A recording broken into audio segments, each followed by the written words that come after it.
नमस्कार. आज आपल्याला आरक्षणाचा जो सांस्कृतिक अर्थ आहे आणि आरक्षणामागची जी सांस्कृतिक भूमिका आहे भारताची त्याच्याविषयी आपण इथे बोलायला बसलेलो आहोत. सर्वच बहुजन संघटकच्या श्रोत्यांना, प्रेक्षकांना मी जय भीम करतो, नमस्कार करतो आणि आजच्या या अत्यंत महत्त्वाच्या फेसबुक लाईव्हला सुरुवात करतो. आताच जरांगे पाटील यांनी आपलं आमरण उपोषण सोडलं. जे उपोषण मराठ्यांना सरसकट कुणबी दाखले द्या आणि ओबीसीचं आरक्षण द्या अशा प्रकारच्या मागणीसाठी होतं. आणि उपोषणाची ही जी परंपरा आहे ही मागासवर्गीयांना राखीव मतदारसंघ देण्याची जी मागणी डॉक्टर बाबासाहेब आंबेडकरांची होती, ज्याला विरोध सुद्धा महात्मा गांधींनी आपल्या उपोषणाने केला होता. आणि महात्मा गांधींच्या नेतृत्वाखाली त्या काळचा सांस्कृतिक भारत एकवटला होता हे आपल्याला सगळ्यांना माहीत आहे. आणि बाबासाहेब आंबेडकरांना प्राणांतिक उपोषणाने मोठा विरोध झाला. आजची परिस्थिती तशी काही वेगळी नाही, परंतु या अर्थाने ओबीसी आरक्षणाची जी भूमिका आहे ती भूमिका ओबीसीनी मांडणं आणि मराठ्यांचं जे आरक्षण आहे ते आरक्षण म्हणजे नक्की काय आहे याचा सांस्कृतिक अर्थ इथे सांगण्याचा आपण प्रयत्न करणार आहोत. बंधू आणि भगिनींनो, आजच्या या सांस्कृतिक विषयामध्ये आता जी मांडणी जरांगे पाटील यांच्या आंदोलनाने झाली ती मांडणी आणि मागच्या 58 मराठा क्रांती मोर्चांमध्ये जे मूक मोर्चे होते त्यामध्ये कुठलीही वैचारिक मांडणी नव्हती, तर आम्हाला आरक्षण पाहिजे अशी ठोक मागणी होती. आणि त्यावेळी याच्यावर महाराष्ट्रात फारशी चर्चा झाली नाही. आणि ही चर्चा न होता शांततेच्या मार्गाने जे मराठा क्रांती मोर्चे झाले त्यांनी सुद्धा महाराष्ट्रावर एक वेगळ्या प्रकारची दहशत निर्माण केली. कारण खरं म्हणजे हे जे आंदोलन होतं या आंदोलनामध्ये मराठा समाजाला आरक्षण का पाहिजे याची चर्चा त्यावेळी व्हायला पाहिजे होती. आणि आताच्या उपोषणामध्ये महाराष्ट्राच्या सगळ्या सांस्कृतिक वातावरणात किंवा महाराष्ट्राच्या प्रबोधन जे मन आहे, महाराष्ट्राचं प्रबोधनाचं मन आहे, याच्यामध्ये सुद्धा आपल्याला खरी चर्चा व्हायला पाहिजे तशी झाली नाही. आणि म्हणून जरांगे पाटील यांचं सततचं म्हणणं होतं की आमच्या गरिबांच्या मुलावर अन्याय नको, आम्ही गरीब आहोत, आमची शेती संपलेली आहे, आमच्या शेतमालाला भाव नाही. ही जी चर्चा झाली ही चर्चा आम्ही गरीब झालो म्हणून आम्हाला आरक्षण पाहिजे अशा प्रकारची होती. आणि या अगोदरच केंद्र सरकारनं आपल्याला कल्पना आहे की केंद्र सरकारने सामाजिक मागासलेपण आणि सामाजिक शोषण कधी काळी या देशानं इथल्या स्त्री शूद्रांचं ओबीसींचं केलं होतं याचा विसर पाडून असं दाखवलं की जातींच्या शोषणावरचं आरक्षण आहे ते आरक्षण चुकीचं आहे आणि आरक्षण हे आर्थिक निकषावरच झालं पाहिजे. आणि म्हणून 10% EWS आरक्षण देऊनही टाकलं. हा जो सगळा भाग आहे आताच्या अनेक फेसबुक पोस्टवर चर्चा होताना मी पाहतोय. आणि या चर्चांमध्ये असं दिसतंय की आता कसलं सामाजिक मागासलेपण, ओबीसींकडे सुद्धा प्रचंड संपत्ती आली आहे, ऑडी वगैरे गाड्या आलेल्या आहेत, आणि मग ते गरीब कुठे राहिले. तर मला मराठा राजकीय नेते, मराठा आंदोलक आणि मराठा विचारवंत यांची बौद्धिक कीव करावीशी वाटते की त्यांना हे कळतच नाही की आरक्षण हे गरिबी हटवण्याचा विषय नाही. आरक्षण हा सामाजिक न्यायाचा, समतेचा विषय आहे. आणि संविधानामध्ये तो ठासून भरलेला आहे. म्हणजे सामाजिक समता, सामाजिक न्याय, सामाजिक कल्याण, जे मागासवर्गीयांचं शोषण हजारो वर्ष झाले त्याच्याबद्दल संविधानामध्ये अनेक कायदे करण्यात आलेले आहेत. परंतु महाराष्ट्राचे मुख्यमंत्री असतील, एकनाथजी शिंदे असतील, महाराष्ट्राचे उपमुख्यमंत्री देवेंद्र फडणवीस असतील किंवा अजितदादा पवार यापैकी कुणीही या महाराष्ट्राने, या देशानं मागासवर्गीयांचं शोषण केलं होतं अशा प्रकारचा एक शब्द सुद्धा कुठे बोललेलं दिसत नाही. महाराष्ट्राच्या कुठल्याही आमदाराने याच्यावर भाष्य केलेलं नाही. जरांगे पाटलांकडून याची अपेक्षा करणं चुकीचं आहे. कारण त्यांचं बोलणं पाहिलं तर आरक्षणाविषयीचा काडीचाही अभ्यास नसलेलं हे नेतृत्व या महाराष्ट्रावर लादलं गेलं आणि या महाराष्ट्रामध्ये बुद्धिमान माणसं आहेत की नाही असा प्रश्न पडला आणि ज्या पद्धतीने हेकेखोरी महात्मा गांधींनी केली बाबासाहेब आंबेडकरांच्या राखीव जागांच्या मागणीवर, त्याच ती जी हेकेखोरी आहे, ते उपोषण आहे, आमरण उपोषण आहे, ते मग महात्मा गांधींचं असो किंवा जरांगे पाटलांचं, महात्मा गांधींच्या या आमरण उपोषणाला एक वेगळ्या प्रकारची प्रतिष्ठा दिली, परंतु याच्या मुळाशी कोणी गेलेलं नाही. ज्या पद्धतीनं जाळपोळीच्या घटना, गाड्या फोडण्याच्या घटना या मराठा आंदोलनात झाल्या, त्या हिंसक घटना आहेत, हे आपल्याला सहज दिसतात, परंतु अशा प्रकारे आमरण उपोषण करून आपल्याला हवं ते करून घेणं हा जो अट्टहास आहे, ही सुद्धा हिंसाच आहे. आणि म्हणून हा उपोषणाचा मार्ग आहे, तो हिंसेचा मार्ग आहे, याच्यावर सुद्धा आपण लक्ष दिलं पाहिजे. कारण जरांगे पाटील यांनी जी गोष्ट सांगितली की मराठ्यांना सरसकट कुणबी दाखले द्या, अशा प्रकारची मागणी ही असंविधानिक मागणी आहे. कारण अशा प्रकारचे दाखले देण्याचा अधिकार सरकारला आहे का? किंवा अशा प्रकारचे दाखले देऊन हा प्रश्न सुटेल का? किंवा मराठ्यांना मंडल आयोग असेल किंवा आतापर्यंत जे सगळे मागासवर्गीय आयोग झाले त्यांनी आरक्षण का नाकारलं? हे त्या आयोगांचा या मराठा समाजावर राग आहे म्हणून नाकारलं की त्याला काही कारणं आहेत. आणि ही जी कारणं आहेत ती कारणं सांस्कृतिक अर्थाची आहेत. आणि आज आपल्या देशात मराठ्यांच्या सांस्कृतिक वर्चस्ववाद जो आहे त्याच्याविषयी कोणी बोलताना दिसत नाही. आणि म्हणून हा विषय ओबीसी, SC, ST या समस्त मागासवर्गीयांच्या हक्काचा विषय आहे आणि ओबीसीने याच्यावर बोललं पाहिजे. परंतु या सगळ्या सांस्कृतिक दहशतवादाची मांडणी जी केलेली आहे ती मांडणी आपण इतिहासात जाऊन करायची असते. आणि इतिहासाचा विषय जरांगे पाटलांच्या या वक्तव्यात कुठेच पाहायला मिळाला नाही. किंवा महाराष्ट्रामध्ये मराठ्यांचे जे नेते आहेत त्यांनी सुद्धा ही आपली सांस्कृतिक चूक आहे की कुठेही मान्य केलेली दिसत नाही. आणि म्हणून भागवतांनी, मोहन भागवत जे राष्ट्रीय स्वयंसेवक संघाचे प्रमुख आहेत, त्यांनी मागच्या काळात सांगितलं होतं की 5000 वर्ष इथल्या पंडितांनी, पंडित म्हणजे ब्राह्मण, यांनी या देशातल्या मागासवर्गीयांचं शोषण केलं आणि त्यांच्याबद्दल त्यांनी माफी मागण्याचा प्रयत्न केला. परंतु मोहन भागवत हे ब्राह्मण आहेत, राष्ट्रीय स्वयंसेवक संघाचे प्रमुख आहेत, परंतु केवळ ब्राह्मणांनी शोषण केलं नाही तर इथल्या क्षत्रियांनी केलं, इथल्या वैश्यांनी केलं. आणि हे जे शोषण आहे या शोषणाबद्दल जसं मोहन भागवतांनी माफी मागितली तशा प्रकारची माफी कुठल्या क्षत्रिय जातींच्या नेत्यांनी मागितलेली नाही. किंवा वैश्यांच्या लोकांनी, वैश्य जे उच्चवर्णीय आहेत त्यांनी अशी माफी मागितली नाही, पण मोहन भागवतांनी मागितली. आणि खऱ्या अर्थाने याची मांडणी ब्राह्मण वर्गाने केली. याची अंमलबजावणी करण्यासाठी क्षत्रियांनी आपली तलवार वापरली, वैश्यांनी आपला पैसा वापरला. आणि या सगळ्यांनी या देशातल्या स्त्रिया, या देशातले ओबीसी, या देशातले SC आणि ST, आदिवासी, अस्पृश्य या सर्वांचं शोषण केलं. आणि शोषण इतकं भयानक आहे की त्याबद्दल नेहमीच आपण रामायण आणि महाभारतातले सुप्रसिद्ध दाखले देत आलो. परंतु रामायण आणि महाभारत या अर्थाने आमचे ओबीसी बांधव वाचत नाही. आता खरं म्हणजे मराठा ही क्षत्रिय जात आहे असं त्यांचं स्वतःचं म्हणणं आहे आणि आम्ही क्षत्रिय आहोत, शूर आहोत अशी ती त्यांची मांडणी आहे. आणि म्हणून क्षत्रिय आहोत म्हणून या महाराष्ट्रामध्ये राज्यकर्ते आम्हीच राहणार, ही त्यांची कागदावर नसलेली परंतु सहज जाणवणारी मागणी किंवा त्यांचं जे ध्येय आहे सत्तेचं ते आपल्याला अनुभवायला मिळतं. आणि म्हणून 13चे वर मुख्यमंत्री, तेवढेच महसूल मंत्री, तेवढेच गृहमंत्री, महाराष्ट्राची सर्व प्रकारची राजकीय सामाजिक सत्ता मराठ्यांकडे आहे. एवढंच नाही, सहकार क्षेत्र असेल, बँकिंग असेल, ऊसाची शेती असेल, पाणी असेल, या सगळ्यामध्ये वर्चस्व मराठा समाजाचं राहिलेलं आहे. आणि म्हणून सांस्कृतिक अर्थानं मराठा समाज हा उच्चवर्णीय आहे असेच दाखले सगळ्या मागासवर्गीय आयोगाने दिले आणि ते पुढारलेले आहेत.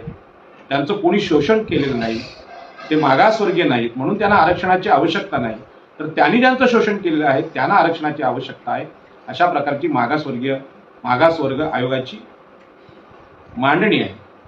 आता ओबीसींचा जो प्रश्न आहे ते ओबीसींना कुणी सांगण्याचा प्रयत्न केला नाही असं नाही, केला. महात्मा ज्योतिबा फुलेंनी सांस्कृतिक अर्थाने तुम्हाला गुलामगिरी का आली, तुमच्याकडे शिक्षण नसल्यामुळे ही तुमच्यावर गुलामगिरी आली. मग त्यांनी ते विद्येविना मती गेली हे जे जगप्रसिद्ध वाक्य आहे महात्मा ज्योतिबा फुल्यांचं ते आणलं. परंतु ओबीसीकडे शिक्षण नव्हतं म्हणजे ते बुद्धिहीन होते का, त्यांना अजिबात बुद्धिमत्ता नव्हती का, तर असं नाही. तर ओबीसींना शिक्षणाचा अधिकार ब्राह्मण क्षत्रिय वैश्य या उच्चवर्णाने नाकारला आणि त्याला आधार होता मनुस्मृतीच्या सांस्कृतिक दहशतवादाचा. परंतु ओबीसी स्वतःला हिंदुत्ववादी पूर्वी म्हणत होते, आजही म्हणत आहेत. आणि अशा परिस्थितीत महात्मा ज्योतिबा फुले हे आमचे उद्धारक आहेत असं अनेक नेत्यांनी मान्य केलं महाराष्ट्रातल्या. मी माझ्या समोर आगरी समाजाला, कोळी समाजाला, भंडारी समाजाला ठेवून बोलत आहे. आणि म्हणून मी सांगेन की महात्मा ज्योतिबा फुले हे आमचे गुरु आहेत असं महात्मा ज्योतिबा फुलेंच्या काळातल्या कोळ्यांनी सांगितलं, आगऱ्यांनी सांगितलं, भंडाऱ्यांनी सांगितलं. महात्मा ज्योतिबा फुले आमचे गुरु आहेत. कारण तुम्हाला शिक्षण इथल्या ब्राह्मणवाद्यांनी नाकारलं, शिक्षणाचा अधिकार नाकारला, राजकीय सत्ता नाकारली आणि व्यापार सुद्धा नाकारला आणि तुम्हाला शूद्र बनवले. आणि म्हणून शूद्रांना ही गुलामगिरी देणारी जी यंत्रणा आहे ती ब्राह्मण क्षत्रिय वैश्य यांची सांस्कृतिक योजना आणि ती धार्मिक आहे. आणि मग ह्याची उघड महात्मा ज्योतिबा फुल्यांनी केली. परंतु महात्मा ज्योतिबा फुले यांना आम्ही आज गुरु मानायला तयार नाही. आणि म्हणून आताच्या काळात आगरी कोळ्यांना किंवा भंडाऱ्यांना महात्मा ज्योतिबा फुले हे गुरु आमचे आहेत हे मान्य नाही. आणि म्हणून ब्राह्मणांनी लादलेले अनेक नवे गुरु जशा पूर्वीच्या काळामध्ये आपल्याकडे होते, ब्राह्मण हा गुरु होता, आणि तशा प्रकारचे नवे ब्राह्मण गुरु आजही ओबीसीनी स्वीकारलेले आपल्याला दिसतात. आणि हे त्यांनी ब्राह्मणांना गुरु स्वीकारल्यामुळे हिंदू धर्माची जी दहशत आहे, सांस्कृतिक दहशतवाद आहे, तो त्यांच्या मनावर बिंबवला गेला. आणि मग त्यांनी बंड करणं सोडून दिलं. आणि म्हणून महात्मा ज्योतिबा फुलेंनी हे बंड ओबीसींचं केलं. महात्मा ज्योतिबा फुले हे ओबीसी त्या काळाचे विचारवंत, महागुरु, नेते, पितामह अशा अर्थानं डॉक्टर बाबासाहेब आंबेडकरांनी ओबीसीमधल्या या महात्म्याला आपलं गुरु मानलं. मला आठवतं मांडवी कोळीवाड्यामध्ये आगरी कोळ्यांनी महात्मा ज्योतिबा फुल्यांना महात्मा ही पदवी मांडवी कोळीवाड्यात मुंबईमध्ये दिली.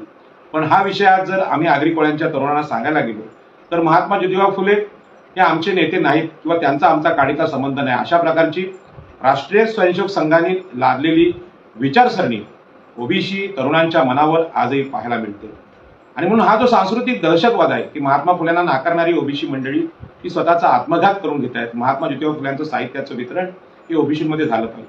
त्यानंतर महात्मा ज्योतिबा फुल्यांना आदर्श मानून डॉक्टर बाबासाहेब आंबेडकरांनी त्यांना आपलं गुरु मानलं आणि गुरु मानून त्यांनी जी सुरुवात केली आणि बाबासाहेबांनी या सगळ्या सांस्कृतिक लढ्याचा देशासमोरचा इतिहास आपल्या समोर आणला. आणि त्यांनी सांगितलं की ब्राह्मण क्षत्रिय वैश्य यांनी या देशाचं शोषण केलं आणि इथल्या ओबीसी, शूद्र, अतिशूद्र स्त्रिया यांचं शोषण आणि यांच्यावर मानसिक गुलामगिरी लादण्याचं काम इथल्या मनुवादी, हिंदुत्ववादी, वैदिक लोकांनी केलं.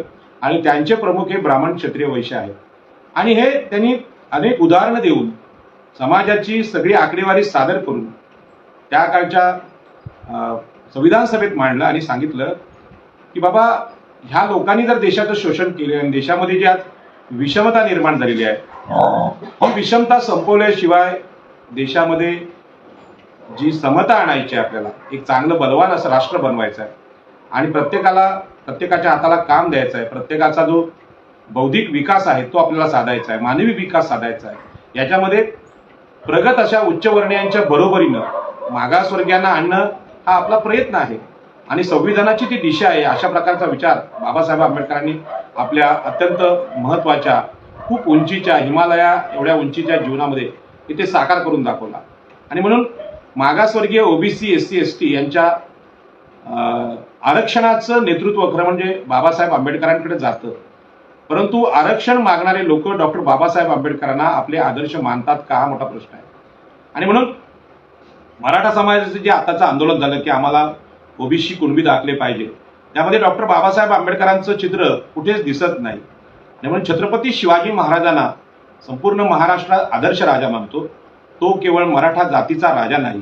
छत्रपती शिवाजी महाराजांचा जरी विचार केला तरी सुद्धा छत्रपती शिवाजी महाराजांनी या महाराष्ट्रामध्ये सामाजिक न्याय करण्याचा यशस्वी प्रयत्न केला होता. परंतु छत्रपती शिवाजी महाराजांच्या रयतेच्या स्वराज्याची कल्पना आपल्याकडे कुणी मांडली नाही. जी मांडली गेली ती उच्चवर्णीय विद्वानांनी मांडली. आणि म्हणून रयतेचं स्वराज्य काय, हा मोठा प्रश्न आज मराठा जातीला पण पडलेला आहे, मराठा समाजाला पडलेला आहे. छत्रपती शिवाजी महाराजांची जी नीती आहे ती नीती महाराष्ट्राला अजूनही कळलेली नाही असं माझं स्पष्ट मत आहे. आणि म्हणून छत्रपती शिवाजी महाराजांचा फोटो जरांगे पाटलांनी लावला, परंतु छत्रपती शिवाजी महाराजांचं रयतेचं स्वराज्य म्हणजे काय हे त्यांनी समजून घेतलेलं नाही. आणि आम्ही निजामकालीन मराठी आहोत, मग तेव्हा आमचं कुणबी जात होती म्हणून आम्ही मागासवर्गीय होतो, अशा प्रकारचा जो हा युक्तिवाद आहे, हा शॉर्टकट आहे. हा खरं म्हणजे महाराष्ट्राच्या बुद्धिवाद्यांना न पटणार आहे, परंतु महाराष्ट्राचे बुद्धिवादी आहेत की मराठ्यांच्या आक्रमक आंदोलनाला घाबरतात आणि म्हणून ते यात काहीच बोलायला तर नाहीत. अक्षरशः त्यांच्यावर सांस्कृतिक दहशतवाद आहे. मुस्लिम अतिरेक्यांच्याबद्दल ते दहशतवाद, मुस्लिम दहशतवाद असे शब्द आले, परंतु हिंदूंचा पण दहशतवाद आहे आणि हा दहशतवाद मुस्लिम राष्ट्रांपेक्षा अत्यंत भयानक आहे. आणि या दहशतवादाने हजारो वर्ष इथल्या स्त्रिया, ओबीसी, SC ST यांच्यावर गुलामगिरी लादलेली आहे. ती मानसिक गुलामगिरी आहे, सांस्कृतिक गुलामगिरी आहे. याच्याविषयी कुणी बोलताना दिसत नाही. आणि डॉक्टर बाबासाहेब आंबेडकरांचं, महात्मा ज्योतिबा फुले यांचं साहित्य ज्यांनी वाचलेलं आहे त्यांना हा सांस्कृतिक दहशतवाद माहीत आहे. परंतु आपल्या या सगळ्या आताच्या भारताच्या स्थितीशी जे नातं आहे, मनुस्मृतीशी, जुन्या काळात म्हणजे जुन्या सांस्कृतिक गोष्टी आहेत त्याच्याशी नातं आहे, ते जोडणारी चर्चा अत्यंत कमी प्रमाणात इथे पाहायला मिळते. आणि म्हणून आरक्षणाचा अर्थ आताच्या पिढीला कळत नाही किंवा महाराष्ट्रात त्याची चर्चा होत नाही. याचं हे फार मोठं कारण आहे की ज्या कारणामुळे आपल्या देशात, महाराष्ट्रात आरक्षण द्यावं लागलं त्याला कारण, ज्याला आपण आज ब्राह्मणवाद म्हणतो किंवा हिंदुत्वाच्या नावाखाली उच्चवर्णीयांची सत्ता सगळ्या समाज माध्यमांमध्ये, सत्तेच्या क्षेत्रामध्ये आहे, त्याचा उहापोह कुठलाही विद्वान करताना दिसत नाही. आणि म्हणून डॉक्टर बाबासाहेब आंबेडकरांना आम्ही समजून घेतल्याशिवाय आरक्षणाचा अर्थ कोणाला कळणार नाही. बंधू आणि भगिनींनो, आजच्या स्थितीत मला हे सांगायचं आहे की 5000 वर्ष तुम्ही जर मागच्या काळात गेलात तर 5000 वर्षामध्ये हा जो मनुवाद आहे की सांस्कृतिक वाद आहे त्याचा संघर्ष आपल्याला पाहायला मिळतो. देवांची निर्मिती करून त्या आधारे मनुस्मृतीची रचना सगळ्या समाजमनावर करण्याचं काम आपल्या भारतामध्ये झालेलं आहे. आणि भगवान महावीरांनी यामध्ये बंड केलेला आहे. आणि असा जो दैववाद आहे, यज्ञयाग आहे, यांना नाकारण्याचा प्रयत्न भगवान महावीरांनी केला. आणि म्हणून कुठलंही शस्त्र न घेणारा तो महावीर, अशा प्रकारची भगवान महावीरांची विचारसरणी या देशात होती. याच पद्धतीनं भगवान गौतम बुद्धांनी सुद्धा ही विचारसरणी आपल्या देशाला दिली. आणि जे सामाजिक शोषण इथल्या पुरोहितशाहींनी, ब्राह्मणवाद्यांनी, क्षत्रियांनी केलं होतं त्यांना उत्तर देण्याचा, बंडाचं एक अत्यंत महत्त्वाचं काम गौतम बुद्धांनी केलं. भारताच्या सांस्कृतिक इतिहासात हे दोन महापुरुष अत्यंत महत्त्वाचे आहेत. त्याच पद्धतीने चार्वाकांनी सुद्धा या ब्राह्मणवादाची भिंग फोडली आणि निसर्गाची तत्व समोर आणण्याचा यशस्वी प्रयत्न केला. बंधू आणि भगिनींनो, आपल्याला मला हे सांगायचं आहे की हजारो वर्षांच्या इतिहासामध्ये 85% शूद्र, अतिशूद्र आणि स्त्रिया यांच्यावर गुलामगिरी इथल्या मनुस्मृतीने लादली आणि आज या मनुस्मृतीचे समर्थक देशामध्ये राज्य करत आहेत. ही जी मनुस्मृती आहे, मनुस्मृतीने लादलेली गुलामगिरी किती भयंकर होती.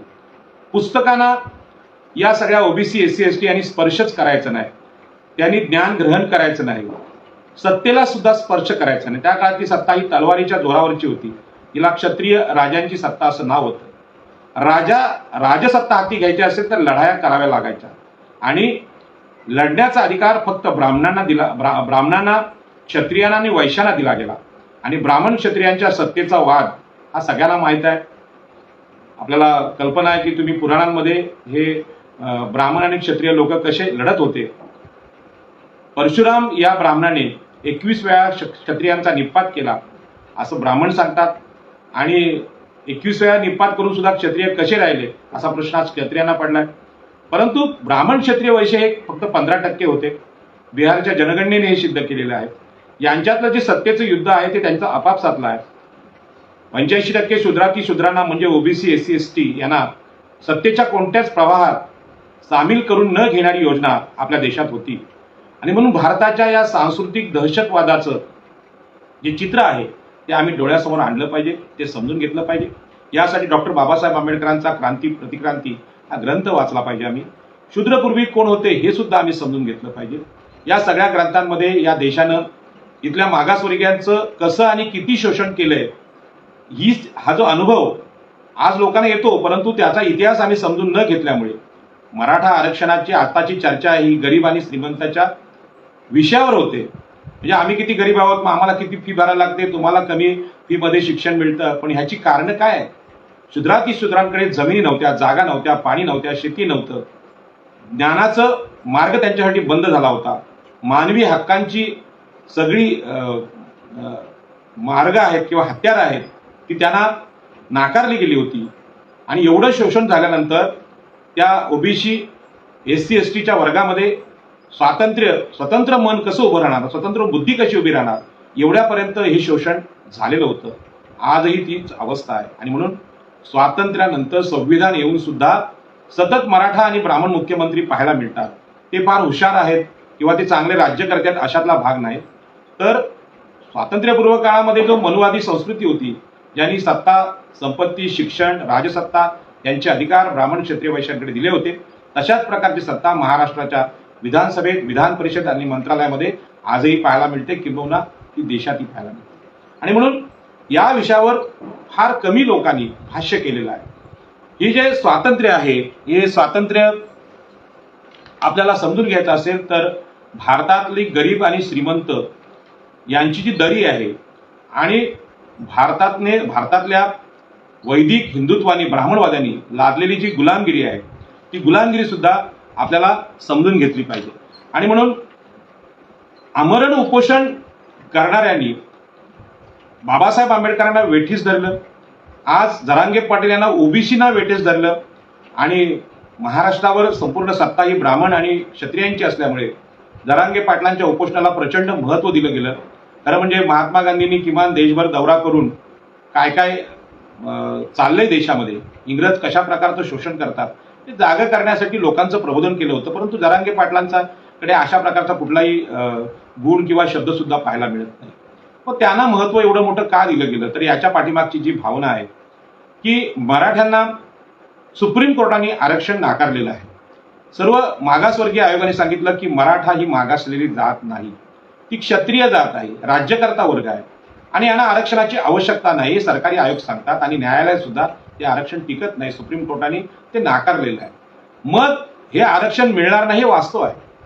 मग आरक्षण जर मिळत नसेल तर मग आपला क्षत्रियांचा पूर्वीचा जो गुण आहे, तो गुण शूद्रातिशूद्रांच्या अधिकारामध्ये घुसखोरी करणं आणि घुसखोरी करणं, त्यांच्या अधिकारांवर ताबा मिळवणं, हीच मुळात क्षत्रिय वृत्ती आहे. आणि म्हणून या क्षत्रिय वृत्तीनुसार हे जे आंदोलन झालं, त्या आंदोलनामध्ये ओबीसी बांधव काही बोलले नाहीत, परंतु त्यांचं जे गप्प राहणं ते फार भयानक आहे. आणि जे काही विश्लेषण ओबीसी नेते किंवा ओबीसी बांधव करतात ते अपुरं आहे. आणि म्हणून आमरण उपोषण हे महात्मा गांधींचं असेल किंवा जरांगे पाटलांचं आहे, हे हिंसाच आहे. आणि ह्या दोन्ही उपोषणांनी मागासवर्गीयांच्या अधिकारामध्ये घुसखोरी करण्याचा जो प्रयत्न केलेला आहे, तो घुसखोरी करण्याचा प्रयत्न आम्ही समजून घेतला पाहिजे. आणि म्हणून महात्मा गांधींनी डॉक्टर बाबासाहेब आंबेडकरांवर दबाव टाकला होता की शूद्रांना आरक्षणाची गरज काय. तर ही गोष्ट बाबासाहेब आंबेडकरांनी एकट्यानं त्यावेळी सगळ्यांना सांगण्याचा देशाला प्रयत्न केला की हजारो वर्ष तुम्ही आम्हाला सर्व प्रकारचे अधिकार नाकारलेले आहेत. आज हा शब्द बोलायला गेलो तर फेसबुकवर, व्हॉट्सअपवर हे सगळे मराठा लोक बोलतात की ब्राह्मण बोलतात ते असं कुठे, आता सगळ्या जाती संपलेल्या आहेत, आता जातीभेद संपलेला आहे आणि असं काय नाही, आता ओबीसी पण खूप श्रीमंत झालेत, अशा प्रकारच्या चर्चा करतात.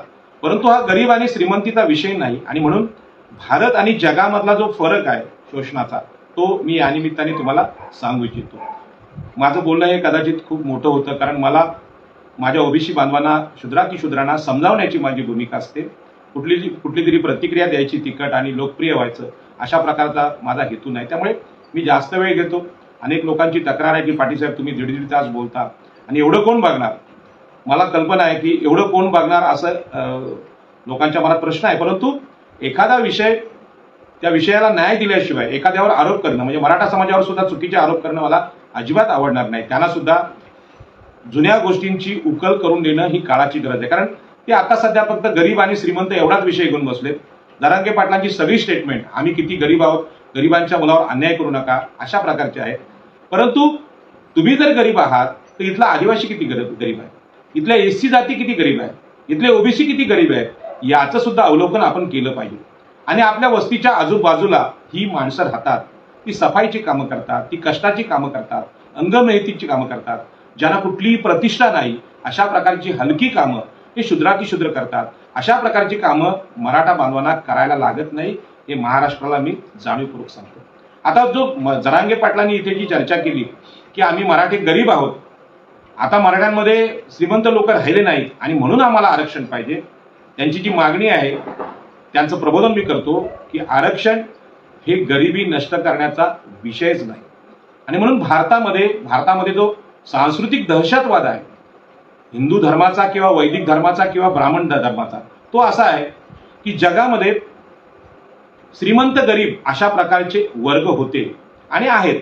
आणि याच्यावर मार्क्सचा विचार आहे. भांडवलदार आणि कामगार नेहमी कारखान्यात काम करणारा किंवा शेतमजूर आहे आणि भांडवलदार वर्ग वेगळा आहे. आणि जगाचे दोनच भाग या मार्क्सने केले की भांडवलवाद आणि कामगार वर्ग किंवा सेवक वर्ग.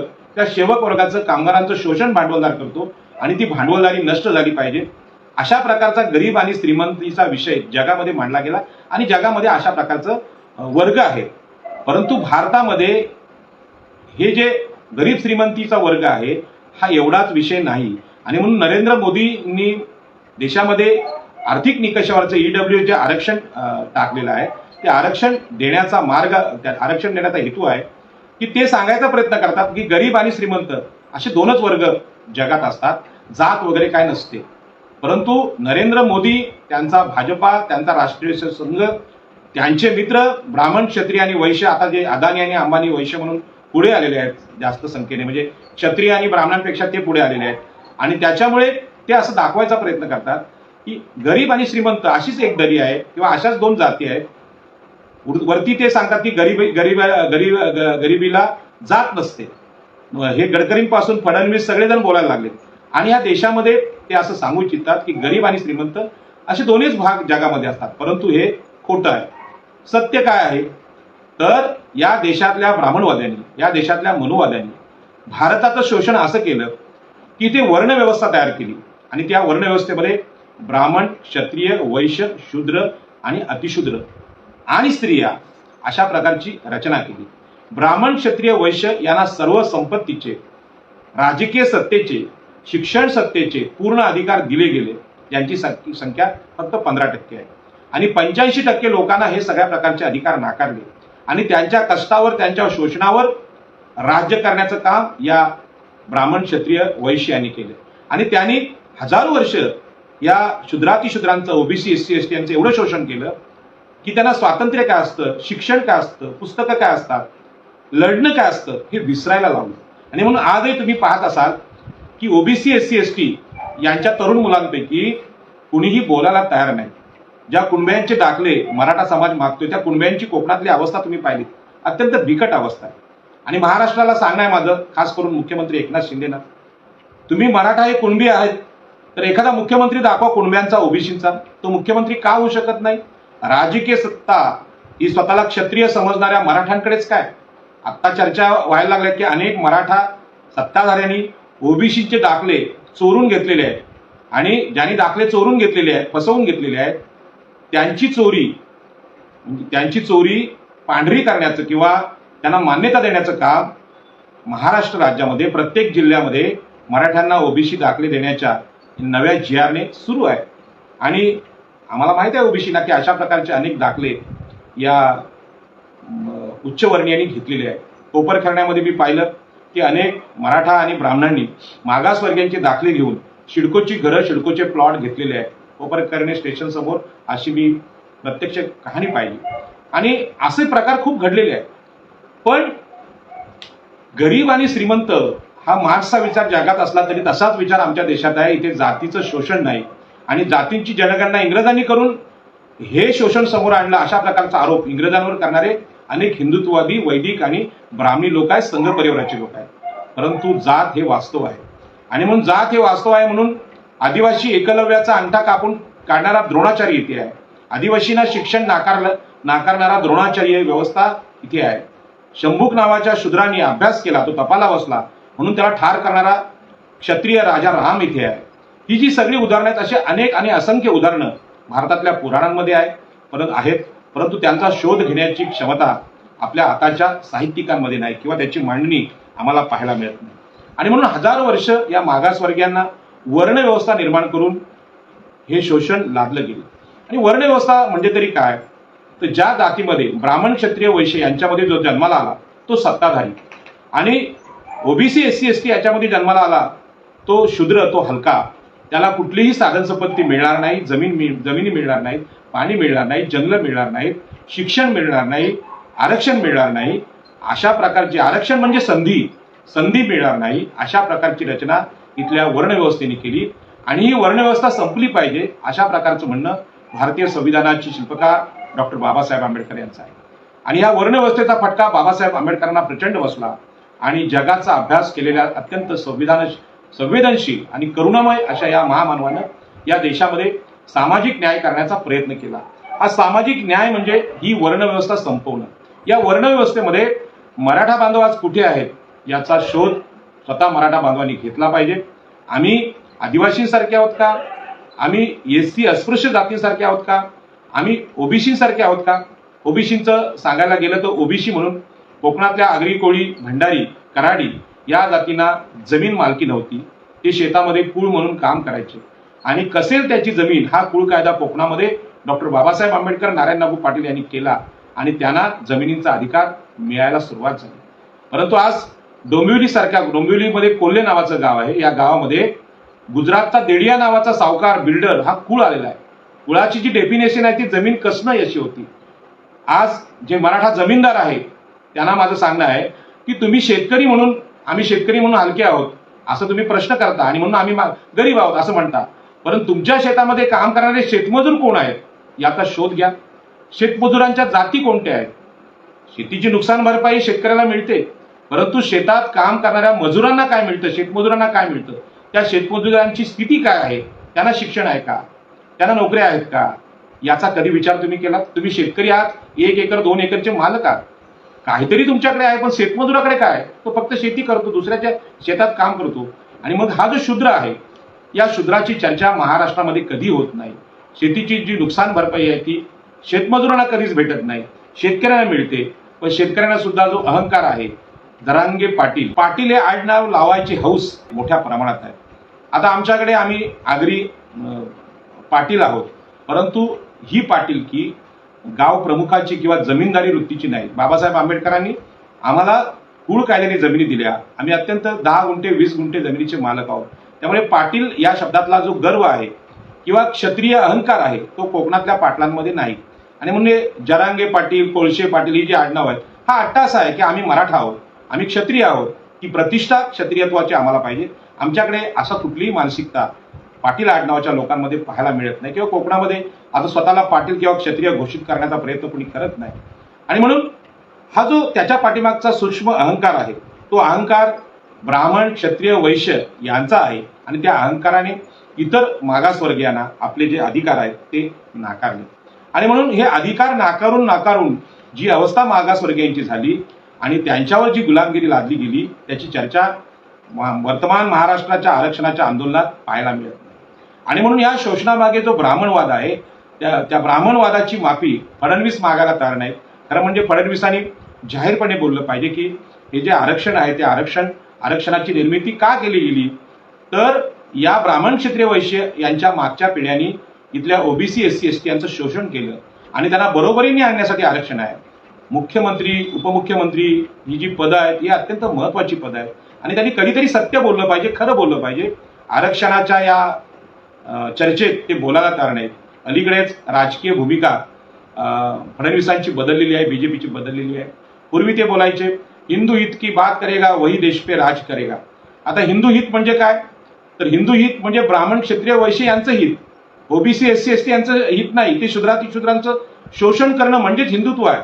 पण आता हे हिंदुत्व चालत नाही. मागासवर्गीय आरक्षणाची चळवळ देशामध्ये पेटलेली आहे. बिहारमधली जातीय जनगणना झाली आणि या जनगणनेने सिद्ध केलं की या देशामध्ये 85% ओबीसी एससी एसटी आहेत.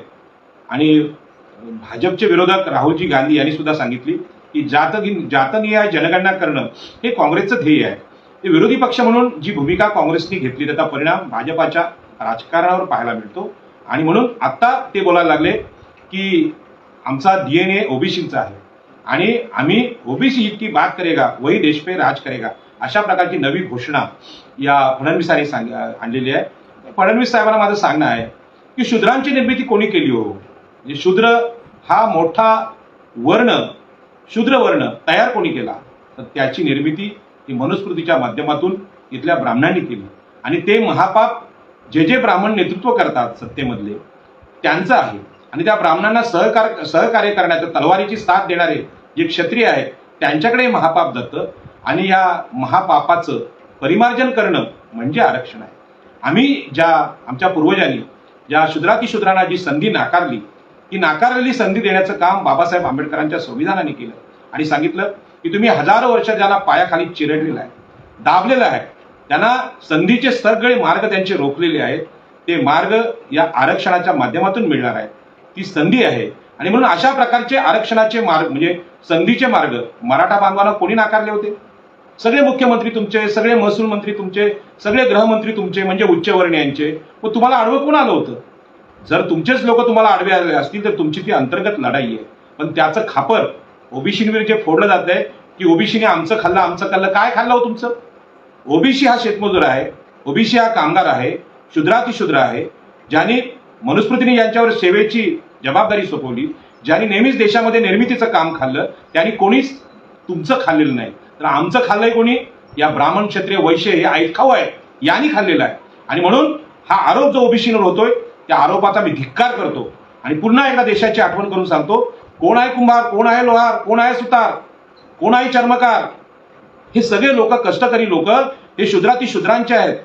हे स्त्रिया सुद्धा या शूद्रातिशूद्रांच्या लोकसंख्येचा भाग आहे. त्यांनी या देशाची निर्मिती केली, त्यांनी या देशाची निर्मिती केली, देश उभारला, संपत्ती त्यांनी निर्माण केली. आणि तुम्ही म्हणताय की ओबीसीने आमचं खाल्लं. अहो, तुम्ही खाल्लं हजारो वर्ष, आणि म्हणून आरक्षण देण्याची वेळ आली. त्यामुळे या सगळ्या प्रश्नांना, दरांगे पाटलांच्या आंदोलनाला सगळ्या प्रश्नांची उत्तरं येणाऱ्या काळात आम्ही देणार आहोत. ती त्यांनी ऐकत राहावं. एखाद्या या फेसबुक लाईव्हने हे पूर्ण होणार नाही. आणि म्हणून वर्ग आणि जात किंवा वर्ण आणि जात यांच्यातला फरक आम्ही कळला पाहिजे. श्रीमंत गरिबाचा जो वर्ग देशामध्ये आहे, ते गरिबाला श्रीमंत होता येतं आणि श्रीमंत गरीब होऊ शकतो, ही संधी श्रीमंत यांच्या वाट्याला आली. आणि म्हणून मागासवर्गीय एखादा न्हावी असेल, एखादा चर्मकार असेल, त्यांनी शिक्षणाने प्रचंड प्रगती केली. त्यांनी अत्यंत म्हणजे हे जे अवकाश आहे ब्राह्मण, क्षत्रिय, वैश्य यांचं, हिंदुत्वाचं, वैदिक धर्माचं, देवत्वाचं, ते आकाश. आणि तो माणूस जरी जगामध्ये गेला तरी त्याला छोटा म्हणण्याची वृत्ती भारतामध्ये आहे. आणि त्याचं उत्तम उदाहरण डॉक्टर बाबासाहेब आंबेडकर. आज बाबासाहेब आंबेडकरांनी अशा प्रकारची विद्वत्ता जगाला दाखवून दिली.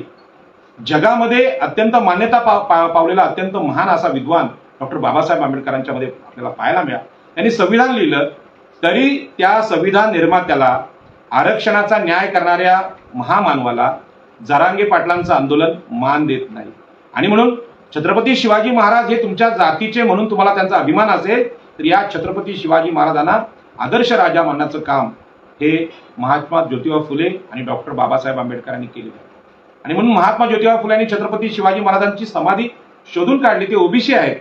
आणि छत्रपती शिवाजी महाराजांना जो विरोध आहे हा देशमुख आणि देशपांडे या पाटील कुलकर्णींनी केला.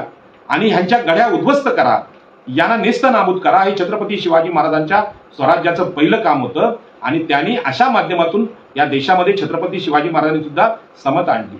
आणि आज छत्रपती शिवाजी महाराज असते तर निश्चितपणे 13 मुख्यमंत्री, 13 गृहमंत्री, 13 महसूल मंत्री ज्या मराठा समाजातून झाले आणि सरंजामदार झाले, या घराण्यांना पहिलं उद्ध्वस्त करण्याचं काम छत्रपती शिवाजी महाराजांनी केलं असतं. त्यामुळे छत्रपती शिवाजी महाराजांचा फोटो जे लावतात त्यांनी खऱ्या अर्थाने तसंच काम करणाऱ्या डॉक्टर बाबासाहेब आंबेडकरांचा फोटो सुद्धा आरक्षणाच्या आंदोलनात लावला पाहिजे. परंतु तुमच्या मनामध्ये क्षत्रिय अहंकार जो आहे तो वैदिक आहे, तो छत्रपती शिवाजी महाराजांचा विषय नाही. छत्रपती शिवाजी महाराज हे समता निर्माण करणारे राजे होते. आणि म्हणून कोकणातून आगरी, कोळी, कराडी, भंडाऱ्यांना ही जी टोपी आहे आमची, ही आरमाराची टोपी आज मी काढून ठेवले, ती टोपी ही आरमाराची टोपी आहे. आणि आरमाराचं जे युद्ध आहे, देशाची जी आंतरराष्ट्रीय सीमा आहे त्याचं रक्षण करण्याची अत्यंत महत्वाची जबाबदारी आमच्यावर सोपवली. आणि म्हणून या देशातल्या ब्राह्मण, क्षत्रिय, वैश्य यांनी समुद्र उल्लंघन करणं पाप असतं असं सांगितलं. मनुस्मृतीचा धर्म सांगितला. या धर्माला लाथ मारून आम्ही छत्रपती शिवाजी महाराजांचा आरमार सांभाळलं आणि जगातल्या इंग्रजांचा सुद्धा पराभव केला. ही गोष्ट इथल्या स्वतःला ब्राह्मण क्षत्रिय वैश्य अजूनही हा अहंकार जपणाऱ्या लोकांनी लक्षात घ्यावी. आणि म्हणून गरीब हा श्रीमंत होऊ शकतो, श्रीमंत हा गरीब होऊ शकतो, पण वर्ण व्यवस्थेमध्ये शूद्र आणि अतिशूद्र ठरवलेल्या माणसाला आजही महाराष्ट्र सुद्धा राज्यकर्ता करायला तयार नाही, शिक्षण मंत्री करायला तयार नाही, आजही महसूल मंत्री करायला तयार नाही. याचं उत्तर देवेंद्र फडणवीस आणि एकनाथ शिंदे देतील का? की कुठल्या प्रकारची सत्ता मराठा आणि ब्राह्मणांकडे आज महाराष्ट्राची कोणत्या अधिकाराने तुम्ही ठेवले? तुम्ही समतेचं संविधान मानत असाल तर कमीत कमी लाजेस्तव या पदांचा तुम्ही त्याग केला पाहिजे आणि सांगितलं पाहिजे डॉक्टर बाबासाहेब आंबेडकरांनी सांगितलेली समता, छत्रपती शिवाजी महाराजांनी सांगितलेली समता जी रयतेची आहे, समतेची आहे, त्यानुसार आम्ही ही सत्ता आता या सगळ्या शूद्रांकडे द्यायला तयार आहोत. परंतु सांस्कृतिक बदल ह्या लोकांमध्ये झालेलाच नाही. आणि म्हणून उपोषणाच्या ब्लॅकमेलिंगनं इथल्या मागासवर्गीयांचं आरक्षण संपवण्याचा मार्ग आहे. मराठा बांधवांनी लक्षात घेतलं पाहिजे की आमच्याकडे काय कमी होतं? जमिनी कमी होता का? सत्ता कमी होती का? सगळं काही होतं. मग आपण मागे का राहिलो? आपण मागे राहिलेलो नाही. तर मागासवर्गीय आरक्षणामुळे आमचे 4 तरुण जे IAS झालेत, IPS झालेत, त्यांचा रुबाब पाहून तुम्हाला प्रश्न पडायला लागला की आता आम्ही ह्यांच्यापेक्षा मागास झालो. अशा प्रकारची भीती, न्यूनगंड मनात निर्माण झाल्यामुळे सगळ्या प्रकारची सत्ता गावात असताना आपण मागासवर्गीय आदिवासी SC बांधवांचं जी प्रगती आहे ती प्रगती डोळ्यात खुपायला लागली आणि त्यातून ही अशी मागणी यायला लागली. आणि म्हणून सरसकट मराठा बांधवांना कुणबी दाखले देणं हे तर कोर्टात त्याला चॅलेंज होणार, ते भारतीय संविधानासमोर टिकू शकत नाही. परंतु सांस्कृतिक अर्थाने आम्ही किती लोकांचं शोषण केलंय हे नव्या पिढीच्या मराठा तरुणांना कळलं पाहिजे. UPSC MPSCच्या विषयामध्ये निदान अभ्यासातून तरी तुम्ही समजून घ्या. तुम्ही प्रशासक होत असताना हे लक्षात घेतलं पाहिजे की हा महाराष्ट्रात शूद्रातिशूद्र OBC SC ST जातींचं शोषण आम्ही केलेलं आहे आणि ते अजूनही करतोय. त्यांना सगळ्या प्रकारची संधी नाकारण्याचं काम आजही करतोय. आणि म्हणून महाराष्ट्राचा मुख्यमंत्री एकतर मराठा होतो किंवा ब्राह्मण होतो. संख्या OBC SC ST यांची मोठी आहे, स्त्रियांची मोठी आहे, पण त्यांच्यापैकी अजूनही स्त्री मुख्यमंत्री महाराष्ट्रात का होऊ शकत नाही? कारण स्त्रियांना आम्ही शूद्र समजतो. शरद पवारांसारख्या पुरोगामी भीष्म पिता राजकारणातले महाराष्ट्रातले सध्या आहेत, ते स्वतःच्या मुलीला सुद्धा मुख्यमंत्री करू शकत नाही. इतका प्रचंड सांस्कृतिक दहशतवाद या महाराष्ट्रामध्ये आणि देशामध्ये आजही आहे आणि हीच मनुस्मृती आहे. त्याच्यामुळे कोणीही पुरोगामी नाही, हे सगळं खोटं आहे. आम्ही आमच्या स्वतःच्या पोटात जन्मलेल्या मुलीला सुद्धा मुख्यमंत्री करू शकत नसू तर हा सांस्कृतिक दहशतवादाचा परिणाम किती मोठा आहे. म्हणजे आम्ही पक्ष बदलतोय, अनेक युत्या करतोय, पक्ष फोडतोय, पण कितीही पक्ष फोडले, कितीही महायुत्या केल्या तरी सुद्धा स्त्रियांना, शूद्रातिशूद्रांना आम्ही अधिकार देणार नाही. अशाच प्रकारच्या ह्या युत्यांचं आणि महायुत्यांचं सूत्र आहे आणि हे सूत्र म्हणजे मनुस्मृती आहे. हा देशातला सांस्कृतिक दहशतवाद. गरीब आहे तो अमीर होऊ शकतो, गरीब आहे तो श्रीमंत होऊ शकतो, पण शूद्र आहे तो शूद्रच राहतो. आणि जन्मावर आधारित नाकारलेल्या वर्णव्यवस्थेला बदलण्याचा मार्ग म्हणजे आरक्षण आहे. आणि म्हणून जे ब्राह्मण क्षत्रिय वैश्य आहेत त्यांनी मला सांगावं की कधी कुंभाराचा मुलगा या देशामध्ये मुख्यमंत्री होईल का, IAS होईल का? कधी लोहाराच्या मुलाने अशा प्रकारची सत्तेची स्वप्न पाहायला हा महाराष्ट्र तयार का? तर नाही. शूद्रातिशूद्रांना आहे त्या स्थितीत राहायचं आणि आरक्षणाच्या माध्यमातून काही OBC SC ST प्रगती करायला लागली आणि ती प्रगती बघून असं लक्षात आलं की महाराष्ट्राची सत्ता मराठ्यांकडे आहे. महाराष्ट्राची ऊस कारखाने, शेती, 60% पाणी, जे बँका, हे सगळं मागासवर्गीय आयोगाला माहित आहे, ते सगळं आमच्याकडे आहे. पण तरीही OBCची राजकीय सत्ता, SC STची राजकीय सत्ता स्थानिक स्वराज्य संस्थांमध्ये आहे. मंडल आयोगाने ही राजकीय सत्ता OBCला दिली आणि 73वी 74वी घटनादुरुस्ती झाली आणि त्या घटनादुरुस्तीने सांगितलं की सत्तेचं विकेंद्रीकरण झालं पाहिजे. ग्रामपंचायतीला, पंचायत समितीला, जिल्हा परिषदेला अत्यंत महत्वाचे अधिकार मिळाले आणि OBC या ग्रामपंचायतीमधून सत्तेत यायला लागले आणि जो सरपंच झाला तो SCचा असेल, आदिवासींचा असेल, स्त्रियांचा असेल, OBCचा असेल, त्याला आमदारकीची स्वप्न पाहायला मिळाली. आणि म्हणून या OBC आरक्षणामुळे 50% सत्ता आमची जायला लागली आणि क्षत्रिय सत्तेशिवाय तडफडून मारणारा इथला क्षत्रिय आहे, मराठा आहे.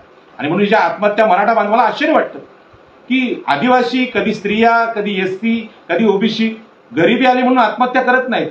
मग तुम्ही आत्महत्या का करता? कारण त्याचं कारण आहे की मेंदूला न पेलवणारा अहंकार, क्षत्रिय ब्राह्मणी वृत्ती अहंकाराची आहे. या देशात सत्ताधारी सत्तेच्या ठिकाणी आम्हीच राहिलो पाहिजे. एखाद्या एकलव्याने जर राजेपद हातात घेतलं, आदिवासींनी घेतलं, तर आमचं काय होईल? क्षत्रियांचं काय होईल? तो अहंकाराचं काय होईल?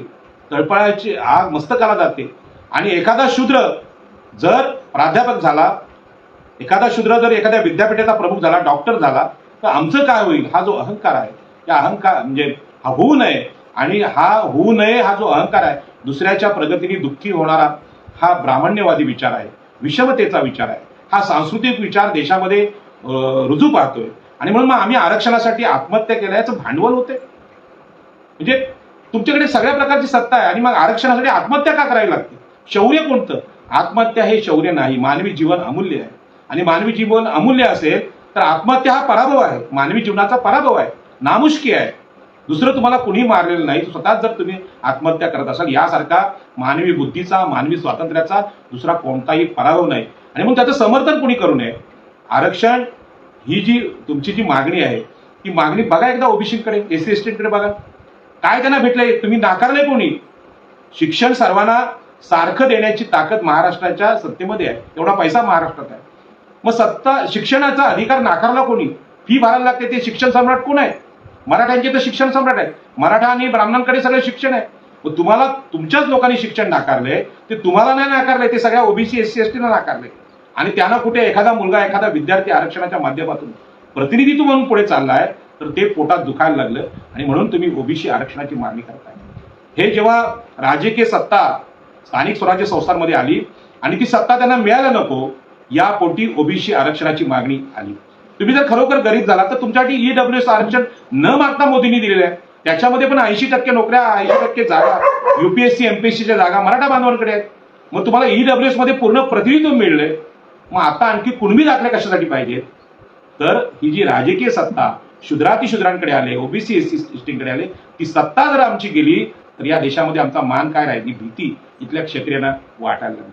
आणि मग जपानमध्ये सामुराई जे क्षत्रिय होते, जशी लोकशाही आली त्यांनी शस्त्र खाली ठेवले आणि सांगितलं की आता लोकशाही पद्धतीने मानवतावादी अहिंसक जीवन आमच्या जपानने स्वीकारलेलं आहे. तिथल्या क्षत्रियांनी तलवारी खाली ठेवल्या. तुम्हाला काय हरकत आहे? कारण या देशाचा पराभव अनेक वेळा झालेला आहे आणि तो पराभव क्षत्रिय हरल्यामुळे झालेला आहे. क्षत्रिय हे पराक्रमी नव्हते, क्षत्रिय नेहमी हरत होते. जर ही तलवार ओबीसी एससी एसटी यांच्या हातात भेटली, स्त्रियांच्या हातात भेटली, जिजाऊंच्या हातात भेटली, तर देशाचा पराभव कधी होऊ शकत नाही. आणि भारताच्या संविधानाने डॉक्टर बाबासाहेब आंबेडकरांनी सिद्ध केलं की आज एअरफोर्स असेल, पायदल असेल, नेव्ही असेल, यामध्ये स्त्रिया सुद्धा आल्या. प्रतिभाताई पाटील राष्ट्रपती पदावर केल्या. ही संविधानाची किमी आहे, तुम्ही कुठे ते दिलेलं आहे? आणि म्हणून आता शूद्रांच्या हातात शस्त्र किंवा सत्ता दिली तर देशाचा पराभव होऊ शकत नाही. आणि म्हणून या देशाचा पराभव कोणी केला असेल? या क्षत्रियांच्या अहंकाराने. आम्ही शूर आहोत, आम्हीच देशाचं संरक्षण करणार. आणि त्यांना सगळ्या युद्धामध्ये मोगल असतील, इंग्रज असतील, फ्रेंच असतील, ह्या सगळ्या लोकांनी तुम्हाला हरवलं आणि तुम्ही हरलात म्हणून देश पराभूत झाला. खरं म्हणजे हा देश पराभूतांचा देश आहे असं म्हटलं तर अतिशयोक्ती ठरू नये. तरी सुद्धा विजयाच्या गोष्टी सांगतायत, आम्ही असं केलं तसं केलं. शिवाजी महाराजांनी कोणाकडे दिले तलवार? तर शूद्रांकडे दिली. आरमार आमच्याकडे दिले, आम्ही शूद्र आहोत. आणि मग ते जिंकलेले आहेत. कारण ही जी क्षत्रियांची सत्ता होती ही देशाला पराभूत करणारी सत्ता होती. आणि म्हणून आता सुद्धा माझं सांगणं आहे की आज जी अवस्था झालेली आहे महाराष्ट्राची, शिक्षण महाग कोणी केले? शिक्षण सम्राटांनी. हे सगळे शिक्षण सम्राट कोण आहेत? मराठा आहेत. पतंगराव कदम, डी.वाय. पाटील आणि आणखी नावं प्रत्येकाची घ्यायला नको, पण हेच लोक आहेत. आणि यांनी शिक्षण महाग केलंय आणि शिक्षण महाग केल्यामुळे आता तुम्हाला फी भरायला लागते. पण ही जी सत्तेचा सांभाळ, ही जी बाणगुळं सांभाळलेलीत आपण, सरंजामी, मला वाटतंय श्रीमंत कोकाट्यांनी यांच्यावर प्रहार केलेला आहे. या सरंजामी लोकांनी मराठा समाजाचं नुकसान केलं. खरं म्हणजे अशा प्रकारचं आत्मपरीक्षण करण्याची वेळ आता मराठा बांधवांवर आले, ओबीसीवर सुद्धा आले. आज मला सांगायला खरं म्हणजे खंत वाटते की मराठांचं आंदोलन सुरू झालं, जाळपोळ सुरू झाली आणि जाळपोळ सुरू झाल्यानंतर नेतृत्वाच्या घरांना आणि ऑफिसला धोका निर्माण झाला. आमच्या आगरी समाजाच्या लोकांनी, जे नेहमी लढवय्ये शूर लोक होते, जे दिवा पाटलांचे संघर्ष नायक होते, अशा लोकांनी पोलिसांची सुरक्षा घेतली. कोणाला? मराठा बांधवांना घाबरून. तर अशा प्रकारची खोटी दहशत इथे निर्माण केली जाते. आम्ही सर्वसामान्य कार्यकर्ते स्कूट्या घेऊन आणि रस्त्यावरून फिरतो. आम्ही नाही कोणाला घाबरत, आम्ही कोणाचाही विरोधक नाही, मराठ्यांचे पण नाही. आणि म्हणून जो न्याय आहे, जे पूर्वी शोषण तुम्ही केले, त्या शोषणाची आठवण नव्या पिढीला करून देणं गरजेचं आहे. फडणवीसांनी आपल्या मुलीला सांगितलं पाहिजे की बाई ग, महिलांना शिक्षण नाकारण्याचं काम आपल्या पूर्वजांनी केलं. क्षत्रियांनी शूद्रांना शिक्षण नाकारले. अजित पवारांनी आपल्या मुलांना सांगितलं पाहिजे, शरद पवारांनी सांगितलं पाहिजे, मराठा म्हणून हे. आणि आज जे शोषण देशात होतं ते शोषण कमी करण्याचं काम डॉक्टर बाबासाहेब आंबेडकरांच्या संविधानाने केलं. या संविधानाची अंमलबजावणी आपल्या देशात न करणारे कोण असतील तर आतापर्यंत झाले महाराष्ट्राचे सगळे मुख्यमंत्री आहेत, सगळे शिक्षण मंत्री आहेत, सगळे गृहमंत्री आहेत. यांनी जमिनी, जंगल, पाणी, शिक्षण याचं विषम वाटप केलं आणि त्याचा दुष्परिणाम, त्याचं खाजगीकरणाचा दुष्परिणाम आज स्वतः मराठा बांधवांना बसतोय. परंतु तो त्यांचा जो राग आहे ते ओबीसी शूद्रातिशूद्रांवर काढतात, हे अत्यंत चुकीचं आहे. ही सांस्कृतिक घोडचूक आहे, त्याचा मी निषेध करतो. बंधू आणि भगिनींनो, ज्या जातीमध्ये, हलक्या जातीमध्ये जो जन्माला आला तो त्याच जातीत मरणार, अशा प्रकारचं तत्वज्ञान मनुस्मृतीने निर्माण केलं. शूद्रांना, अतिशूद्रांना, स्त्रियांना सांगितलं गेलं की तुम्ही पूर्वजन्मात जे पाप केले त्यामुळे तुम्हाला हा जन्म भेटलेला आहे, आणि जर तुम्हाला पुढल्या वेळी ब्राह्मण व्हायचं असेल, क्षत्रिय व्हायचं असेल, वैश्य व्हायचं असेल तर या जन्मात पुण्यकर्म करा. पुण्यकर्म म्हणजे काय? ब्राह्मणाला दान करा, क्षत्रियाला राजा माना, विष्णूचा अवतार माना, आणि वैश्याला व्यापाराचा अधिकार द्या. अशा प्रकारचं पुण्य ब्राह्मण, क्षत्रिय, वैश्य यांच्या सेवेचं पुण्य या जन्मात शूद्रांनी केलं तर पुढला जन्म तुम्हाला उच्च जातीत मिळेल. अशा प्रकारचं तत्वज्ञान ओबीसींच्या मनावर आजही बिंबवलेलं आहे. त्यामुळे MA झालेला, MCOM झालेला, PhD झालेला, IPS झालेला ओबीसी ओबीसींच्या मनामध्ये धर्माच्या माध्यमातून बसवला गेला, आणि तो सुद्धा हे पिंडदान करतो आणि पुढल्या जन्मात मला चांगला जन्म मिळेल म्हणून हिंदू धर्माचं, वैदिक धर्माचं, ब्राह्मण धर्माचं आचरण करतो. आणि अशा प्रकारची मानसिक गुलामगिरी ओबीसींवर लादल्यामुळे ओबीसी बंड करत नाही. आणि म्हणून ओबीसी, SC, ST स्त्रिया या 85% शूद्रातिशूद्रांना, ज्यांना वर्णाने, वर्णभेदाने, वर्णव्यवस्थेने गुलामगिरी लागली, ते आजही याच धर्माची गुलामगिरी करतायत. आणि म्हणून मंदिर प्रवेश देण्याचा प्रयत्न अनेक लोकांनी केला, हिंदुत्ववाद्यांनी केला. पुन्हा एकदा हिंदू धर्माकडे चला, वैदिक धर्माकडे चला, आणि पुन्हा एकदा ती गुलामगिरी पिढ्यानपिढ्या तुम्ही सांभाळत चला. त्याच्यामुळे इथल्या मागासवर्गीयांनी कधी बंडच केलं, आणि हे बंड करण्याचं काम डॉक्टर बाबासाहेब आंबेडकरांनी केलं. आणि ते बंड एवढं मोठं केलं की या सगळ्या धर्माच्या चक्रव्यूहामध्ये, सांस्कृतिक दहशतवादामध्ये आपल्याला मुक्ती नसेल तर हा धर्मच आम्ही बदलून देऊ. आणि त्यांनी बौद्ध धर्मांतर केलं. बौद्ध धर्मांतर हे मानसिकदृष्ट्या स्वातंत्र्याचं लक्षण आहे, कारण ह्या वैदिक हिंदुत्वामध्ये ही सांस्कृतिक गुलामगिरी आहे, आणि या गुलामगिरीचा अवकाश भेदून पलीकडे जायचा असेल तर भगवान बुद्धांचा समतेचा, न्यायाचा धम्म आम्ही स्वीकारला पाहिजे. परंतु या हजारो जातींपैकी, म्हणजे 400 जाती समजा ओबीसीच्या असतील, SC, STच्या 101 जाती असतील, या सगळ्या जातींमध्ये एक फक्त बौद्ध समाज हा स्वातंत्र्याच्या दिशेने वाटचाल करायला लागला, आणि त्यांनी ही हिंदुत्वाची गुलामगिरी नाकारली, ते मुक्त झाले. अशा प्रकारची मुक्ती हिंदू म्हणून जे मागासवर्गीय आहेत त्यांना सुद्धा गरजेची आहे. परंतु अशा प्रकारचं बंड करण्याचं नेतृत्व ओबीसी मध्ये नाही किंवा बाकीच्या जातींमध्ये नाही. त्यामुळे ते हिंदुत्वाच्या अधीन राहून यांना विरोध करायचा प्रयत्न करतात. पण गर्व से कौम हिंदू आहे, हिंदू इतकी बात करेगा वही देश पे राज करेगा, अशा प्रकारच्या घोषणा या शिवसेनेचं हिंदुत्व असेल, काँग्रेसचं असेल किंवा बीजेपीचं असेल, हे देत आले. आणि या हिंदुत्वामध्ये आम्ही सातत्याने गुलामीमध्ये जगत राहिलो. आणि या गुलामी पलीकडे जाण्याचा, या सगळ्या तुरुंगाच्या बाहेर जाण्याचा, खोल अशा विहिरीत अडकलेल्या या गुलामीतून बाहेर कसं पडायचं हा मार्ग आमच्याकडे नसल्यामुळे ही गुलामगिरी आम्हाला सातत्याने स्वीकारावी लागते. जसं महात्मा गांधींनी डॉक्टर बाबासाहेब आंबेडकरांच्या राजकीय हक्कांच्या, राखीव जागांची गळचेपी केली उपोषणाच्या माध्यमातून, आणि उपवास हे धार्मिक एक पवित्र कार्य आहे अशा प्रकारचा समज भारतातल्या लोकांना होत्या. परंतु महात्मा गांधींनी राखीव जागांना विरोध करून मनुस्मृतीत लादण्याचा प्रयत्न केला. तसं जरांगे पाटील यांनी जसं एकलव्याचा अंगठा कापण्याचा प्रयत्न द्रोणाचार्यांनी केला, तसे जरांगे पाटील सांगतात सगळ्या मराठ्यांना कुणबी दाखले द्या. हे करत असताना आपण आरक्षणाची, न्यायाची व्यवस्था आहे ती तोडायला निघालोय. सामाजिक न्यायाचा विषय बदलायला लागू द्या. धनगर म्हणतील आदिवासींचे दाखले द्या, आणखी कुठल्या तरी ओबीसी जाती म्हणतील आम्हाला SCचे दाखले द्या. अशा प्रकारचं हे आरक्षण नष्ट करण्याचं हे जे षडयंत्र आहे, हे षडयंत्र भयानक आहे. आणि म्हणून सांस्कृतिक दहशतवाद किंवा सांस्कृतिक गुलामगिरी ही मनुस्मृतीने, हिंदुत्वाने जशी लादली, तशा प्रकारच्या या गुलामगिरीतून स्वातंत्र्याकडे जाण्याचा सांस्कृतिक राष्ट्रवाद हा भारतीय संविधानाने दिला, आणि तो आरक्षणाचा राष्ट्रवाद आहे. आणि म्हणून महात्मा ज्योतिबा फुले यांनी सांगितलं होतं, कोळी वगैरे शूद्र, अतिशूद्र जाती जोपर्यंत शिकून साक्षर होत नाही तोपर्यंत लोकशाही यशस्वी होऊ शकत नाही. आता शिकलेल्या लोकांच्या मनावर सुद्धा सांस्कृतिक दहशतवाद असेल तर त्यांनी बाहेर कसं पडावा मोठा प्रश्न आहे. आणि म्हणून यातून बाहेर पडायचं जे मार्ग आहेत, आम्हाला शूद्र म्हणून आमचे पाय हजारो वर्ष साखळदंडात बांधले गेले होते, त्यातून स्वतंत्र व्हायचं असेल तर भारतीय संविधान आणि भगवान बुद्धांचा जो स्वातंत्र्याचा विचार आहे तो आम्ही स्वीकारला पाहिजे. आणि म्हणून या व्यवस्थेपुढे गुलाम झालेले जे लोक आहेत किंवा भारतातला जो सांस्कृतिक दहशतवाद आहे, शूद्रातिशूद्र या 85% मागासवर्गीय जातीत जो जन्माला आला त्याला वर जाण्याचा मार्गच नाही, त्याच्यामुळे इथला देश आहे तो जड झाला, त्याच्यात स्थितिशीलता आली, ते डबकं झालं आणि त्याचा प्रवाह बंद झाला होता. हा प्रवाह सुरू करण्याचं काम आरक्षणाने झालं. म्हणून आरक्षण अत्यंत सांस्कृतिक समतेचं तत्व आहे, तो सांस्कृतिक राष्ट्रवाद आहे. हा राष्ट्रवाद आमच्या लोकांनी, ओबीसी लोकांनी मांडला पाहिजे आणि देशामध्ये आम्ही पर्याय दिला पाहिजे की आमच्या ओबीसी SC ST यांच्या स्वातंत्र्याचा मार्ग हा आरक्षण आहे आणि आरक्षणाचा मार्ग बंद करण्याचं काम आता क्षत्रिय सत्तेच्या जोरावर एकनाथ शिंदेकडे मुख्यमंत्री आहे, म्हणून आमच्या जातीला वाटेल ते सहकार्य आम्ही करायला तयार आहोत. कुणब्यांचे दाखले पाहिजेत, जरांगेच्या उपोषणाने त्यांना मृत्यू आला तर म्हणून तुम्ही हजारो ओबीसींचे अधिकार त्यांना जिवंतपणे मारण्याचं कृत्य करायला लागलेत, हा कुठला न्याय आला? आणि म्हणून अशा प्रकारची जी संविधान विरोधी आंदोलनं आहेत, संविधान विरोधी उपोषण आहेत, याच्यावर तात्काळ गुन्हे नोंद व्हायला पाहिजे. परंतु ही हिंमत महाराष्ट्रातल्या कुठल्या विचारवंतांमध्ये आज राहिलेली नाही. आणि म्हणून शूद्रांनी सांगितलं पाहिजे, या देशातली जी सांस्कृतिक गुलामगिरी आहे, जी मनुस्मृती सांगते, जी शूद्रांना सगळ्या प्रकारचे अधिकार नाकारते, ही गुलामगिरी आम्ही झुगारून देतो आणि ही गुलामगिरी झुगारून देण्याचं काम बंड करणाऱ्या डॉक्टर बाबासाहेब आंबेडकरांनी केलं आणि सांगितलं की ही जी गुलामगिरी आहे, ती गुलामगिरी देशाच्या डोक्यावर जोपर्यंत आहे तोपर्यंत आम्हाला मुक्ती नाही.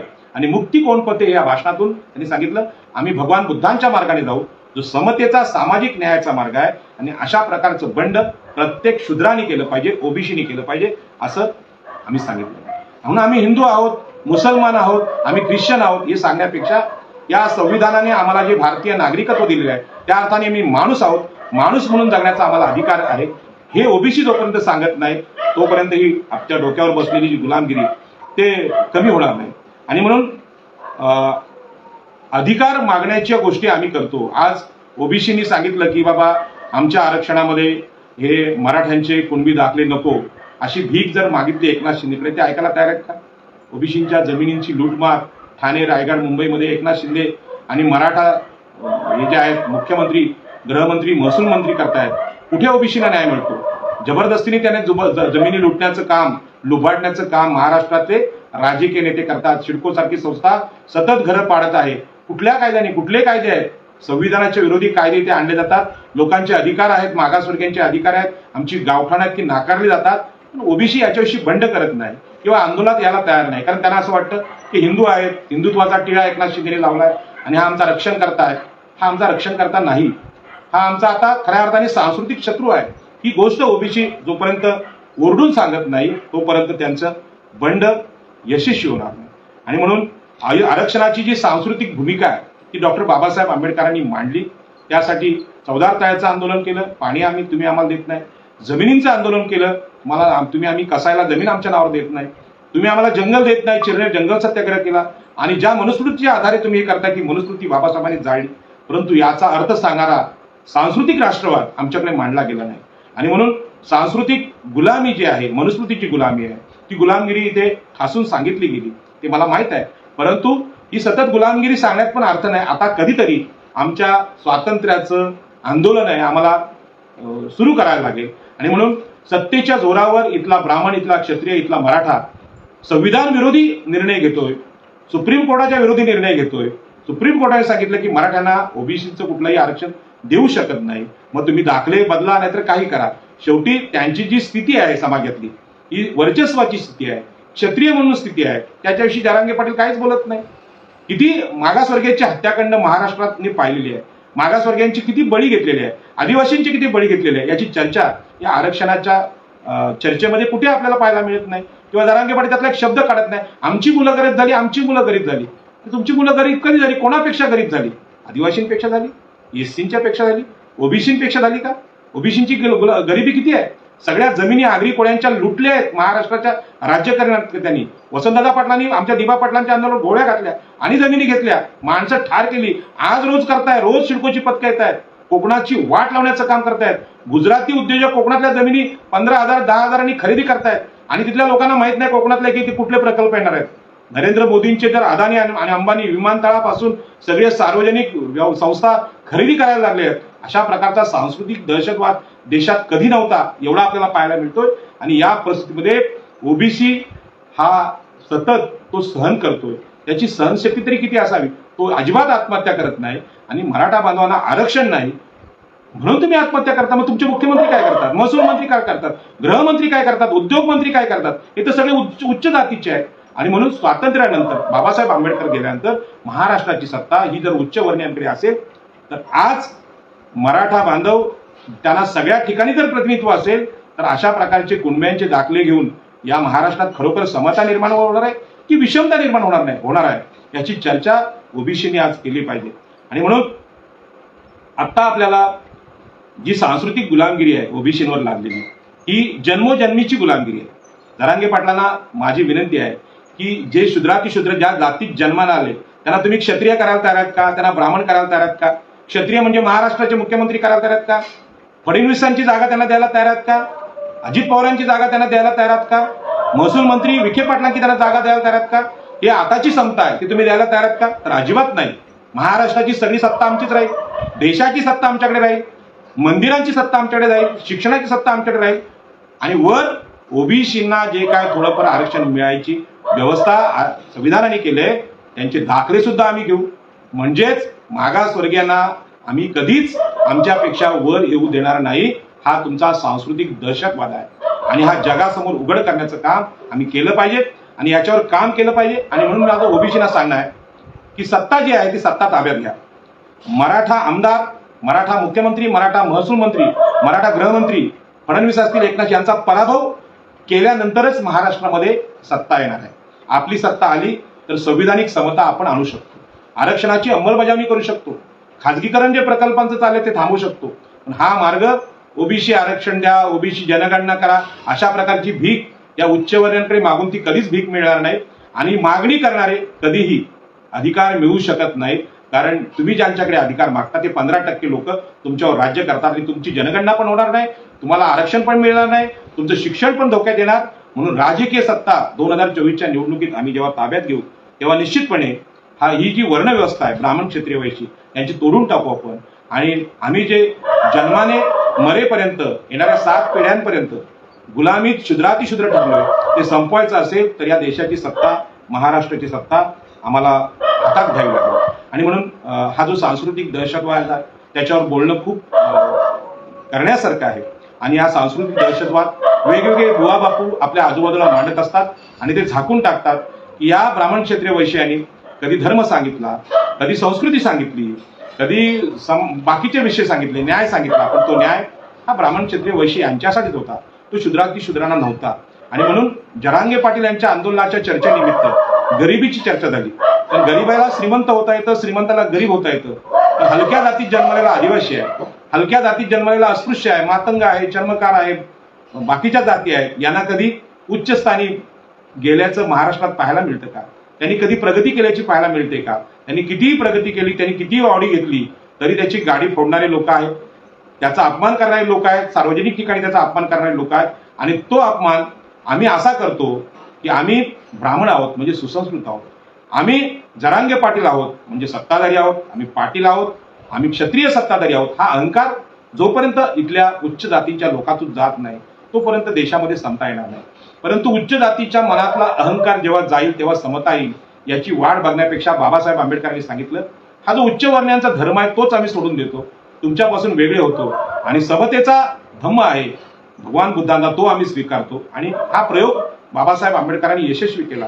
आज बौद्ध बांधवांनी जी प्रगती आपल्या देशात केली या सगळ्या मागासवर्गीय जातीमध्ये ती केवळ शिक्षणाने केली नाही, केवळ आरक्षणाने नाही केली, विज्ञानवादाचा तर्काचा विचार त्यांनी स्वीकारला.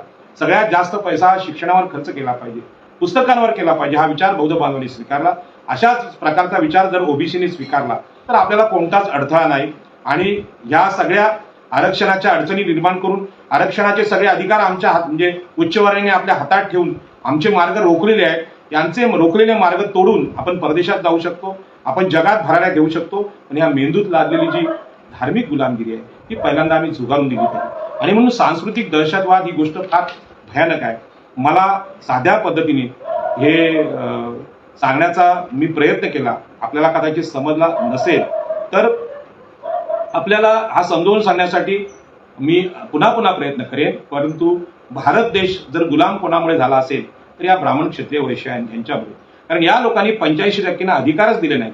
त्यामध्ये औद्योगिक क्षेत्रात असेल, शिक्षणाच्या क्षेत्रात असेल, डॉक्टरी क्षेत्रात असेल, जे संशोधन थांबलंय त्याचं कारण या त्रैवर्णिकांनी इथल्या लोकांना शिक्षणाचा, पुस्तकांचा अधिकार, सहवास घडवून दिला नाही. आणि म्हणून तो नाकारलेला जो प्रवेश आहे तो आरक्षणाच्या माध्यमातून मिळत होता, तर ते पण आरक्षण आम्हाला पाहिजे. म्हणून ईडब्ल्यूएस आरक्षणाचा शोध या लोकांनी लावला.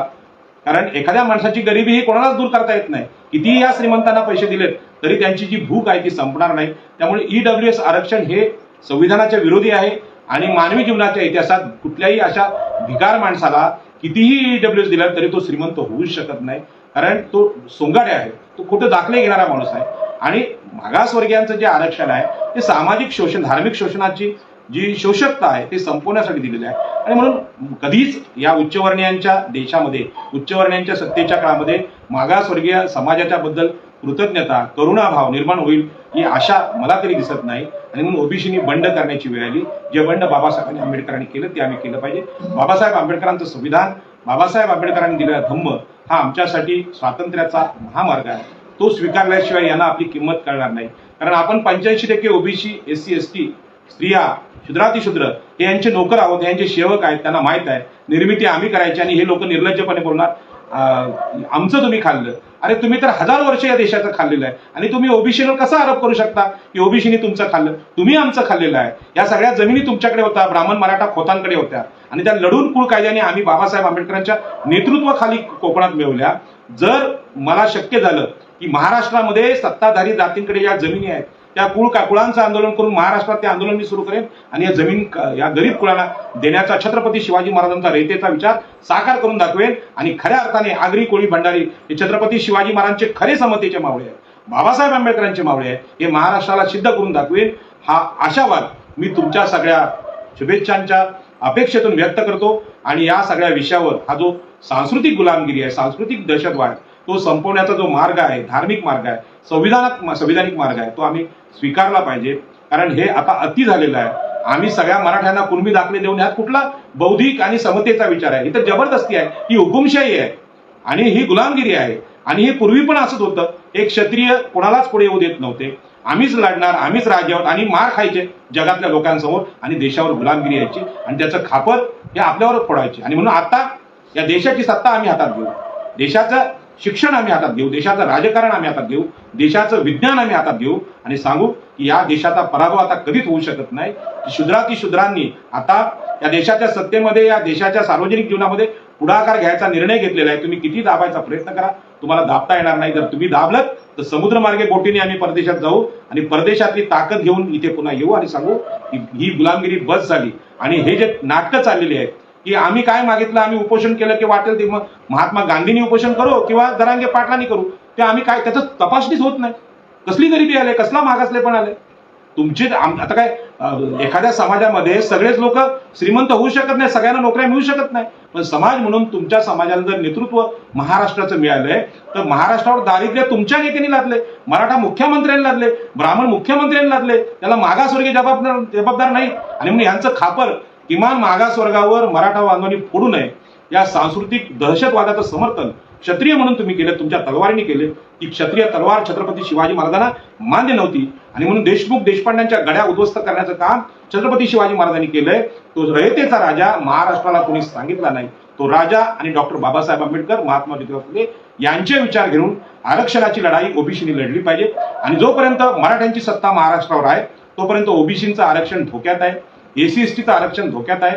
कदाचित 2024च्या निवडणुकीमध्ये जर यांची सत्ता दोन्ही ठिकाणी आली, महाराष्ट्र आणि केंद्रात, तर असलेलं सगळं आरक्षणाचे संपवतील आणि फक्त ईडब्ल्यूएस आरक्षण म्हणजे गरीब श्रीमंताचं, त्याच्यामध्ये गरीब श्रीमंतीमध्ये हे स्वतःला गरीब घोषित करतील, दिवाळखोर घोषित करतील. कारण हे अख्खा देश विकून खाल्लेला आहे, सगळी देशातली सार्वजनिक उपक्रम विकलेले आहेत आणि हे भिकारी झालेले ठणठण स्वतःला ईडब्ल्यूएस म्हणतील की आम्ही आर्थिकदृष्ट्या दुर्बल आहोत म्हणून आम्हाला आरक्षण द्या. आणि पुन्हा एकदा सांस्कृतिक शोषण, मनुस्मृतीचं शोषण, वर्ण वर्चस्वाचं शोषण या देशावर लागतील आणि आम्हाला गुलाम करतील. आणि म्हणून मानसिक गुलामगिरी नष्ट करण्यासाठी मनाचं स्वातंत्र्य हेच खरं स्वातंत्र्य आहे हे सांगण्याचं काम डॉक्टर बाबासाहेब आंबेडकरांनी केलं आणि ते भगवान बुद्धाला आदर्श मानून केलं. तो मानवी नैसर्गिक विज्ञानवाद आम्हाला दिला. तो विज्ञानवाद ओबीसीने आपल्या मनामध्ये रुजवला पाहिजे. आणि या सरकारमध्ये आपल्याला न्याय नाही हे सत्य आहे. मराठा बांधवांनी कुणबी दाखले घ्यावे. उद्या कुणबी झाल्यानंतर, ओबीसीचे दाखले घेतल्यानंतर तुम्ही म्हणणार का आम्ही अतिशूद्र झालो, आम्हाला एससीचे दाखले पाहिजे. पुढची मागणी येईल आणखी जरांगे फरांगे पाटील येईल आणि तो म्हणेल काय आम्हाला आदिवासींचे दाखले द्या. हे पाहायला जास्त वेळ लागणार नाही, कारण ही जी भूक आहे आदिवासींचं आहे ते आमचं आहे, एससीचं आहे ते पण आमचं आहे, ओबीसीचं आहे पण ते पण आमचं आहे, स्त्रियांचे अधिकार ते पण आमचे आहेत. ही सांस्कृतिक भूक जी आहे, ज्याला ययाती कादंबरी, मी शरद पवारांवर मागच्या निवडणुकीत लोकसभेला बोललो होतो की ययातीची लालसा शरद पवारांनी सोडावी. शरद पवार म्हणजे कोण? मराठा राज्यकर्त्यांनी सोडावी. ययातीची जी कादंबरी आहे ती आपण वाचावी. वासनेची ही जी भूक आहे, सत्तेची भूक आहे, ती कधीच संपत नसते, ती माणसाला जाळून टाकते.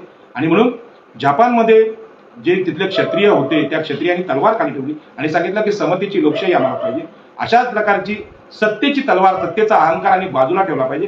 जर हजारो वर्ष साफसफाईचं काम आमचा मागासवर्गीय अतिशूद्र वर्ग करतोय तर कधी मराठ्यांनी सुद्धा झाडू हातात घेतला पाहिजे. नरेंद्र मोदींसारखी एक दिवसाची स्वच्छता मोहीम करून चालणार नाही. तर मी सफाई कामगाराची नोकरी करायला तयार आहे, मी मच्छीमार व्हायला तयार आहे, मी लोहार व्हायला तयार आहे, मी सुतार व्हायला तयार आहे. अशा प्रकारची विनम्र वृत्ती भारताचे नागरिक म्हणून देशाची सेवा करायची तर आपण केली पाहिजे. मी मुख्यमंत्रीच पाहिजे, गृहमंत्रीच पाहिजे, महसूल मंत्रीच पाहिजे, मी फौजदारच पाहिजे, मी IPSच पाहिजे, हा अट्टहास अत्यंत चुकीचा आहे. आणि गुणवत्ता ही मागासवर्गीयांमध्ये नाही असं जे म्हणणं आहे, गुणवत्ता मागासवर्गीयांमध्ये प्रचंड आहे. हा देश मागासवर्गीयांच्या ओबीसीच्या कष्टाने उभा राहिलाय. तुम्ही फक्त काठी आणि तलवारी घेऊन त्यांना मारत झोडत राहिले आणि या देशावर राज्य करत राहिले. परदेशातले छोटे लोक आले तेव्हा तुमच्या मूठभर क्षत्रियांचा त्यांनी पराभव केला आणि देशाला गुलाम केलं. म्हणून आता देश गुलाम व्हायचा नसेल तर ओबीसीनी राजकीय सत्ता हातात घेणं गरजेचं आहे. आणि समता काय देशाला आम्ही सांगूया. पुन्हा एकदा सगळ्यांची क्षमा मागतो. एका तासात बोलण्यात हा विषय नाही, खूप मोठा विषय आहे. माझं बोलणं लांबू नये म्हणून थांबवतो. जय हिंद, जय महाराष्ट्र. छत्रपती शिवाजी महाराजांचा विजय असो, डॉक्टर बाबासाहेब आंबेडकरांचा विजय असो, भगवान बुद्धांचा विजय असो आणि समस्त ओबीसींचा विजय असो अशी घोषणा देतो आणि माझं बोलणं संपवतो. जय हिंद, जय महाराष्ट्र.